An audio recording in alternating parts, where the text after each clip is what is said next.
Update 2. My girlfriend of 5 years said, "I'm not attracted to you anymore. I need an alpha." I replied, "I understand." Then I accepted the promotion she wanted her new alpha boyfriend to get at our company. When she saw me in the corner office, her face went pale as she realized I was now her new boss.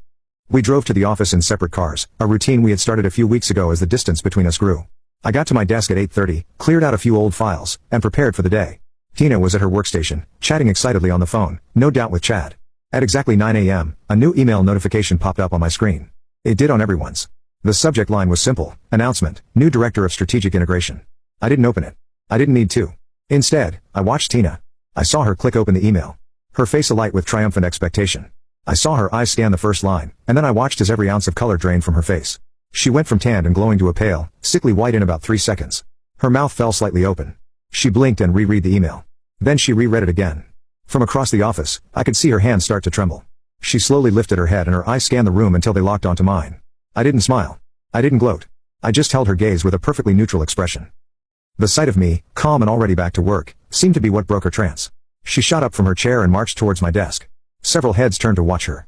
She was moving with so much force that she was practically vibrating with rage. She stopped in front of my desk, her fists clenched. "What is this?" she hissed, her voice low and shaking. "This is some kind of joke, right? How did you do this?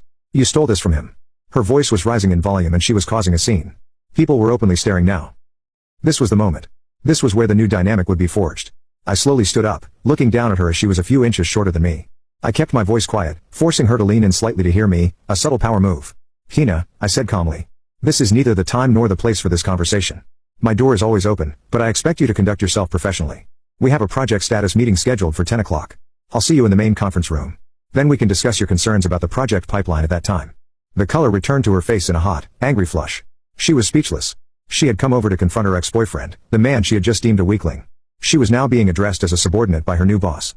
She stood there for a few more seconds, sputtering before she seemed to realize that everyone was watching her unprofessional outburst. She turned on her heel and stormed back to her desk across the building. I could only imagine the meltdown Chad was having. His entire strategy, his entire identity at the company was built on bravado and the perception of being the next in line. Now, he didn't just lose the promotion, he lost it to me. That evening, the confrontation at the house was exactly what I expected. She was waiting for me when I walked in the door. She accused me of being a manipulative, vindictive snake. She said I had planned this all along to humiliate her. I let her vent until she ran out of steam. When she was finished, I finally spoke. "I didn't do this to you, Tina. I did this for myself. You made it very clear what you value in a partner. You said you wanted an alpha, a leader, someone who takes charge. You made your choice based on your perception of strength. It seems you just backed the wrong horse." I walked past her and went to the kitchen to get a glass of water. "You're right about one thing though," I continued, my back to her. "The dynamic has changed. It is completely inappropriate for you to be living here anymore.